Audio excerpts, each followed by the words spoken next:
Eccoci qua, siamo alla seconda parte delle formule DAX. Nella lezione precedente mi ero dimenticato tre cose importanti. Bene, le recupero. Vi ricordo che tutti i video che faccio sono a buona la prima perché ho poco tempo e non ho tempo di curare tanto il video. Quindi diciamo che l'ho spiegato, ma secondo me non è passato bene il messaggio. Praticamente RAM è espansa solo sul set letto. Quando noi creiamo una formula qui e andiamo a esporre i dati nella pivot, al contrario se la creo in Power Query che me la carica tutta sul file, lo spazio viene impiegato totalmente, quando io creo la formula qui in DAX viene esploso nella RAM. Non tutti, ad esempio la tabella facciamo finta che abbia 10 milioni di record, non mi esplode tutti i 10 milioni di record nella RAM, perché lui si ragiona in RAM, ma metti in RAM solo il set di dati che io sto esponendo. Quindi se io sto estraendo tutto quello che è refi, mi carica in RAM solo il contenuto dei campi calcolati che sono attinenti ai record refi. Il prod e l'ICAP ad esempio non mi calcolerà niente, quindi io non vado a sprecare risorse macchina inutilmente, perché lui impiega la RAM. Se volete fare dei test gestione attività, vi guardate il file Excel e vedete la RAM come viene impiegata. Adesso qua ne vedete un po' perché ho un paio di file un po' grossi aperti, ma comunque quando fate il filtro vedrete i numeretti qui che vanno su e poi tornano giù, perché esplode il set, vi fa vedere l'immagine nella pivot e poi scarica la RAM. Quindi il fatto di lavorare appunto con gli oggetti DAX e sfruttando la RAM vi dà una grandissima potenza. Ovviamente ricordo, valutate sempre se è opportuno farlo in Power Query piuttosto che su Power BI, dipende sempre da caso a caso e da cosa volete ottenere. L'altro punto che mi ero dimenticato sono gli operatori. Questa è una cosa molto importante. Allora, vediamo ad esempio, tornando alle formule prima, vediamo un altro file che mi ero preparato, forse c'ho qualcosa di pronto qua. Ecco, ad esempio questa formula qua. Vedete? Allora qui faccio un if, ad esempio, quindi se questo campo qua, che è anno settimana, è minore di, quali dico? Oggi meno 40 giorni, quindi prendo la data di oggi, sottraggo meno 140 giorni, così sono, se cambio anno non ho problemi. Poi converto il risultato di questa data in anno, quindi qua mi uscirà 2018. Faccio end, concateno, in questo caso sto concatenando due stringhe. Week num, questo mi permette di estrarre ad esempio la settimana, così nel frattempo vediamo anche delle formule, no? Qua faccio la stessa cosa, oggi meno 140 giorni, poi gli dico, vedete, quando faccio week num e apro la tonda, lui mi dice qui cosa, come scrivere, quindi mi dice scrivi la data, punto e virgola e cosa ritornare. Però cos'è che ritorno? Un 2. Il 2 significa che restituisco due valori alla settimana, significa che se ho una settimana che mi trovo alla settimana 9, non mi esce 9, mi esce 09. Quindi cosa succede? Quando io faccio anno, end, settimana, qui mi uscirà 2018, meno 140 giorni sarà 2018 20, settimana 20. Se è minore metto old, altrimenti new. Quindi con questo io concateno le informazioni. Ma se io devo fare, ad esempio, facciamo gli operatori, facciamo qui che è un campo vuoto, devo fare if questo uguale a 2, ad esempio, uguale a new, facciamo proprio new quello che è scritto, e poi gli devo dire anche un'altra istruzione sul mio where. Ad esempio voglio fare end. Allora come si fa l'end? Si fa col doppio e commerciale. End questo uguale a 2, allora Pippo, altrimenti Pluto. Questo per dire che l'operatore di concatenazione di criteri si fa col doppio AND. Invece se io ne uso uno solo, faccio la concatenazione delle informazioni, che è una cosa diversa. Se voglio fare l'OR, quindi il doppio AND così, AND sarebbe questo, AND, che se scrivete AND non funziona. È proprio questa l'istruzione, AND. Se dovete fare l'OR, è il simbolo sopra il tab, doppia barra, questo è l'OR. Perfetto, quindi ricordatevi, cose base per partire, relate, concatenazione con l'and, oppure col più, dipende cosa state facendo, operatori, doppio e commerciale per fare l'and, e doppia barra verticale per fare l'OR. Bene, l'ultima cosa, e passiamo al punto delle seconde misure che DAX, sono appunto campi calcolati e funzioni. Allora, sono stato un po' generico l'altra volta, praticamente quelle che noi inseriamo qua in DAX sono praticamente campi calcolati. Io quando creo una misura qua, una formula qui, si chiama campo calcolato. Quando invece voglio fare l'altro tipo di formule DAX, si chiamano funzioni.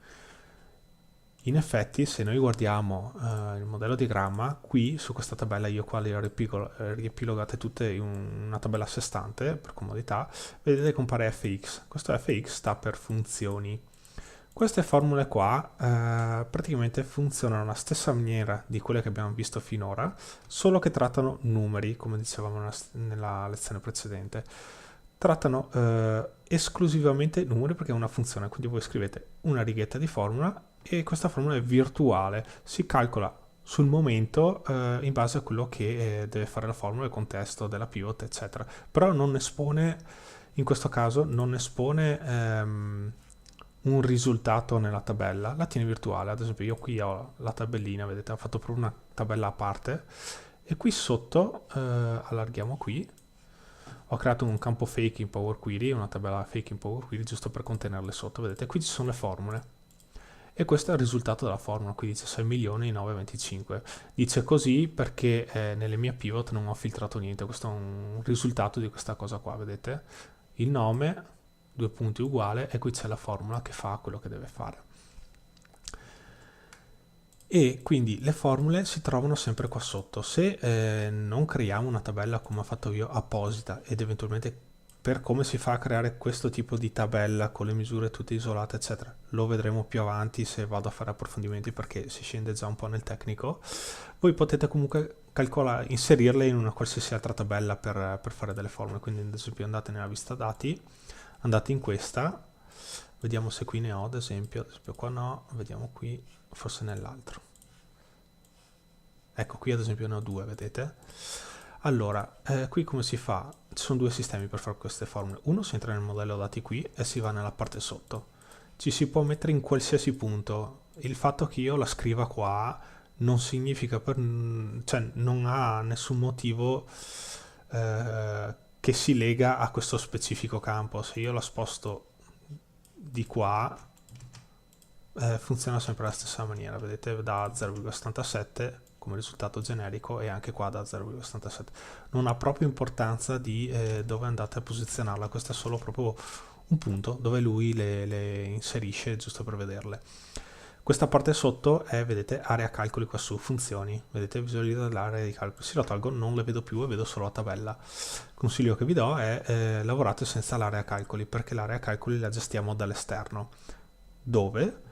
Allora, non serve entrare in Power Pivot per vedere l'area calcoli, chiudiamo Power Pivot, ad esempio adesso qua ho due file aperti, andiamo nel file, ad esempio qua, si va nel menu Power Pivot e ecco qua, FX misure. Allora, quando dovete farle andate qua. Tendenzialmente io non uso mai nuova misura perché mi apre già il pannello di costruzione di una nuova misura, vado sempre in gestisci misure anche se al momento non ne ho fatta neanche una, così mi esce il pannellino. Ecco qua, sulla tabellina che vedevamo prima all'interno del modello dati, trovo tutte le misure che io ho messo. Ne apro una a caso, ad esempio questa qua che faccio una media, no? Faccio modifica e qua cosa succede? Mi dice nome tabella, significa il nome della tabella in cui questa funzione verrà memorizzata. In questo caso io le sto memorizzando appunto tutte in una tabella a sé stante. Dicevamo che io nel modello dati ho fatto proprio una tabella per contenere queste funzioni, quindi io le sto memorizzando, una volta create compariranno dentro qua. Se io mettevo tabella RNP load, MFG eccetera, sarebbe comparsa dentro qua, avrei visto un fx qui col nome della funzione, perché in realtà quando io vado nella pivot mi trovo un campo anche se è una funzione. sia un campo calcolato creato con i campi neri o sia una funzione, compare comunque sempre un campo selezionabile.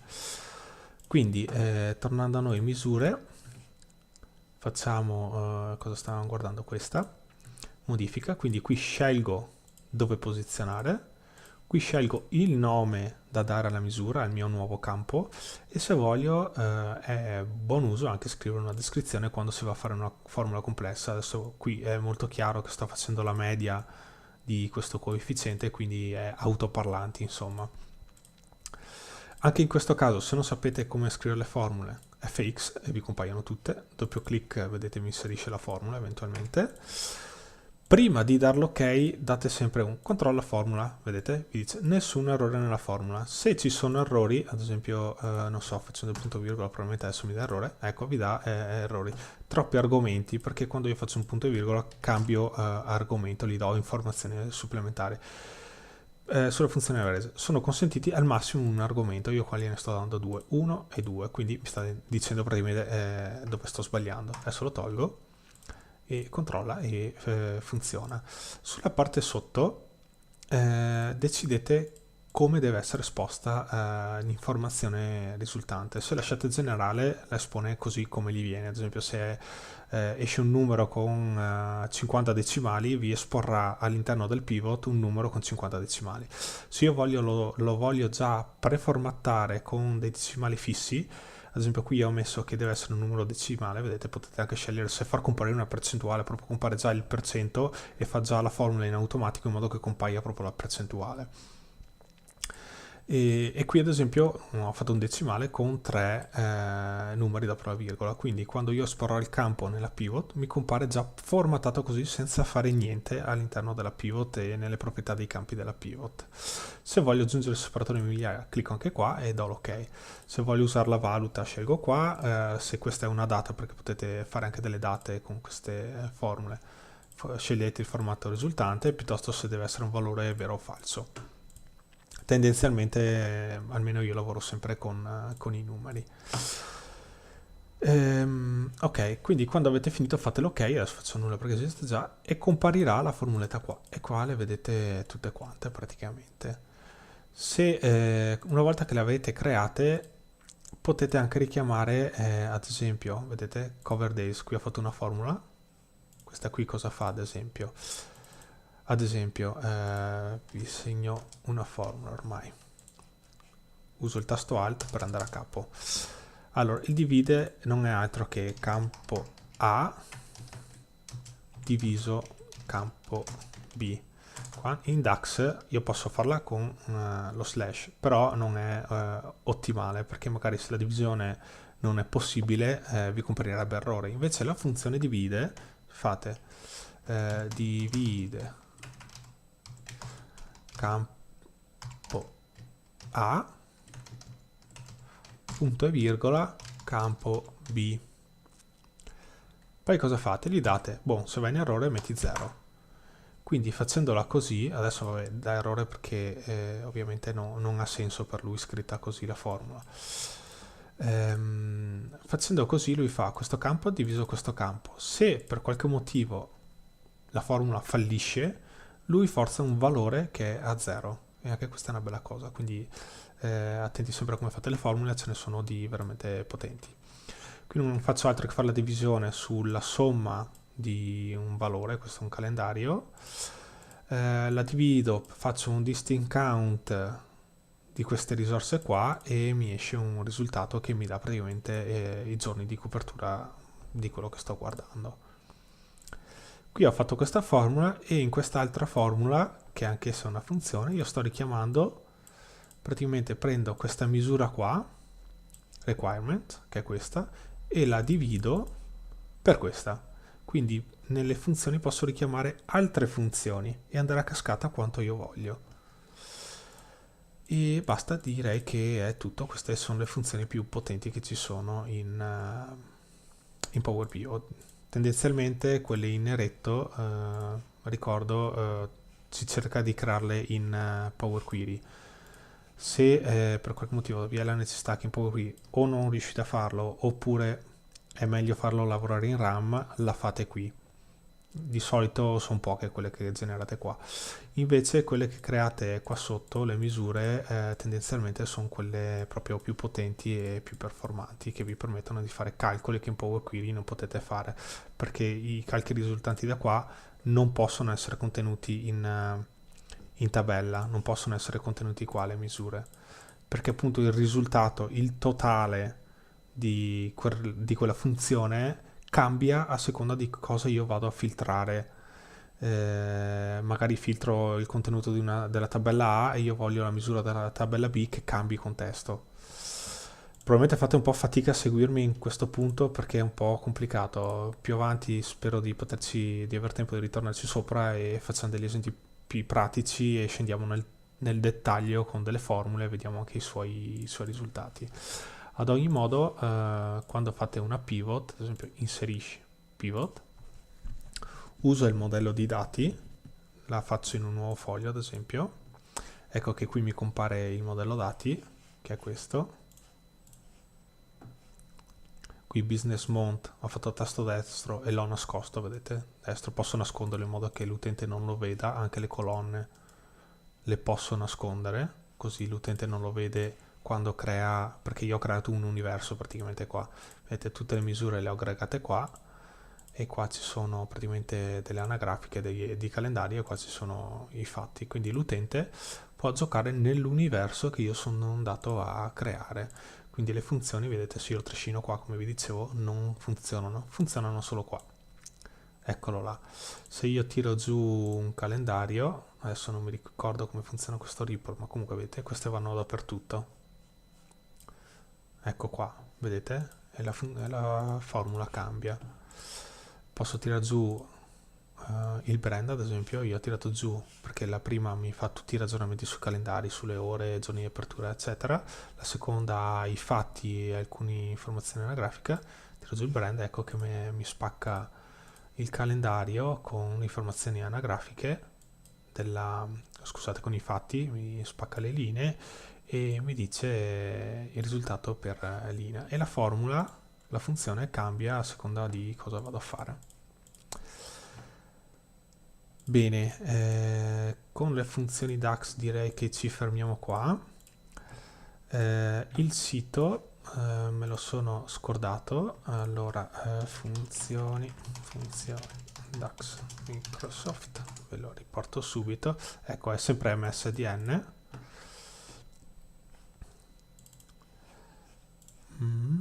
Introduzione, vediamo. Ecco qui, ecco, vi riporto già direttamente qua se volete anche approfondire in inglese. Avete il corso, quindi è questo. Avete visto, comunque lo trovate direttamente con Google. E eventualmente funzioni DAX. Qui vi fanno dei corsi su come funzionano, vi spiegano un po' tutto. Vedete anche in italiano, dopo qui parlano in inglese, probabilmente ci sono i sottotitoli. Ed eventualmente c'è anche ad esempio related, facciamo così DAX, ad esempio io faccio così quando cerco una funzione e entro, ecco qua, vedete? E questo è l'altro sito, comunque utilizzate Google che fate prima.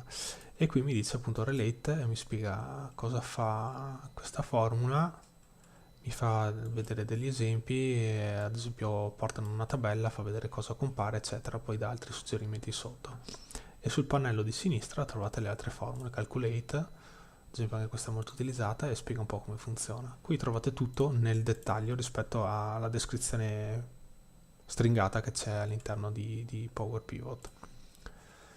E va bene, con questo è tutto. Ci risentiamo la prossima volta che iniziamo a cambiare argomenti e cominciamo a fare i calcoli nei lineari e nei colonnari, quindi Power Query riesce a fare delle cose, Power Pivot riesce a fare delle cose. Questo tipo di calcolo Power Query e Power Pivot riescono a farlo, ma fanno veramente molto fatica. C'è un trucco appunto per fare dei passaggi con estrema facilità, lasciando molto disimpegnata la macchina. Bene, vi saluto e alla prossima lezione. Ciao!